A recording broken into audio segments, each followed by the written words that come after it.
Brad Williams, Frugal Finance, wage garnishments. From time to time, I get questions about what if somebody garnishes my wages? What protections do I have? Wage garnishment limits and protections under the Consumer Credit Protection Act.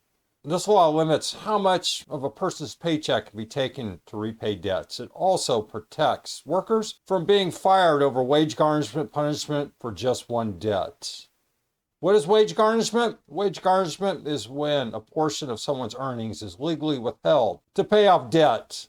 Most often, this happens because of a court order, but federal or state agencies can also issue garnishment orders for taxes or other unqualified obligations. Voluntary wage assignments, where someone agrees to send a portion of their paycheck to a creditor, do not count as garnishment under the CCPA. Let's talk about limitations. The CCPA applies in all 50 states, Washington, D.C., and U.S. territories. It is enforced by the Department of Labor Wage and Hour Division. Garnishment limits? That means garnishment amounts are based on disposable earnings. That means your pay after legally required deductions. These include taxes and mandatory Social Security contributions. Here's how it breaks down for the debts not related to child support or taxes. No garnishment if your disposable earnings are $217.50 or less per week. If your earnings are between $217 and $290, only the amount above $217 may be garnished. If your disposable earnings are $290 or more, up to 25% can be garnished.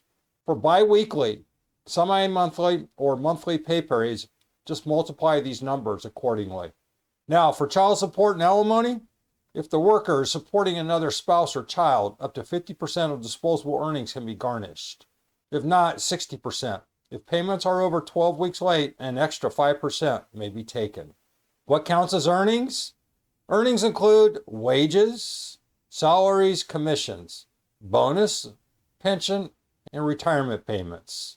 Lump sums, like bonuses, severance, or commissions, count only if they're related to work performed.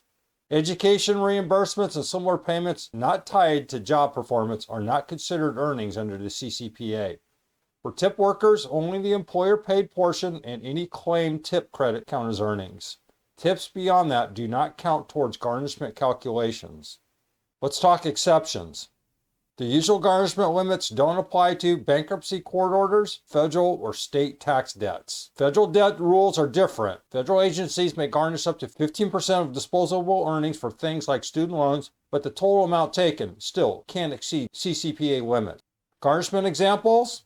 Example 1. A worker earns $233 in disposable pay. Only $1,550 may be garnished. Example 2. A $368 bonus week means up to $92 can be garnished. Example 3. A biweekly check of $580. $145 can be garnished. Example 4. $300 weekly draws plus $1,800 monthly commissions. 25% can be garnished from each stream. Example 5. A worker already garnished $140 for child support from $370 in disposable earnings. No more can be taken from a second debt. Finally, job protection.